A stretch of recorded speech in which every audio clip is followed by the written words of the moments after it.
നമസ്കാരം. ഇന്ന് നമ്മൾ നോക്കാൻ പോകുന്നത് നിങ്ങളുടെ പൂർവികർക്ക് നിങ്ങളോട് ഇപ്പോൾ എന്ത് സന്ദേശമാണ് നൽകാനുള്ളത് എന്ന് നോക്കാം. ആദ്യത്തെ കാർഡ് ക്യൂൻ ഓഫ് സോർഡ് എന്ന കാർഡാണ്. രണ്ടാമത്തത് ടവർ എന്ന കാർഡും മൂന്നാമത്തത് 10 ഓഫ് സോർഡ് എന്ന കാർഡുമാണ് വന്നിരിക്കുന്നത്. ഇവിടെ ക്യൂൻ ഓഫ് സോർഡ് എന്നതിൽ നിങ്ങൾക്ക് ഒരു വ്യക്തത, സ്വാതന്ത്ര്യം, നേരിട്ട് ഉള്ള ആശയവിനിമയം ഇവയാണ് സൂചിപ്പിക്കുന്നത്.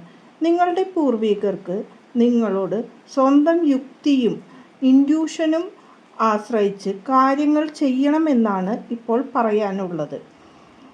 നിങ്ങൾ സ്വന്തമായി കാര്യങ്ങൾ ചെയ്യുകയും അതിന് സത്യസന്ധത പുലർത്തണം എന്നും പറയാനുണ്ട്.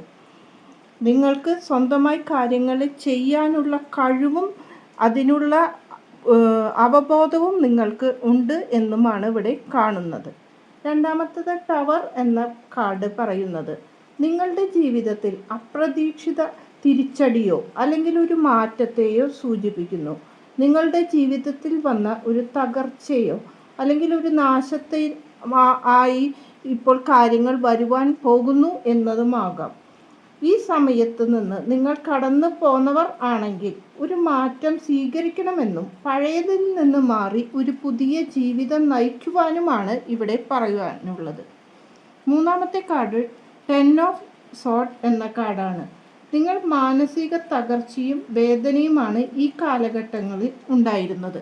അതിൽ നിന്ന് ഒരു മോചനമാണ് ഇനി ഉണ്ടാകുവാൻ പോകുന്നത്. അതിൽ നിന്ന് ഉയർന്നു വന്ന ഒരു പുതിയ ജീവിതം നിങ്ങൾ തുടങ്ങുവാനാണ് അവർ ആഗ്രഹിക്കുന്നത്. നിങ്ങളുടെ പ്രശ്നത്തെ സോൾവ് ചെയ്യാൻ നിങ്ങൾക്ക് കഴിയുമെന്നും അതിനെ ഒരു തീരുമാനം നിങ്ങൾ സ്വയം എടുക്കണമെന്നുമാണ് പറയുവാൻ ഉള്ളത്. അതിൻ്റേതായ കഴിവ് നിങ്ങൾക്ക് ഉണ്ട് എന്നും ഇവിടെ കാണുന്നു.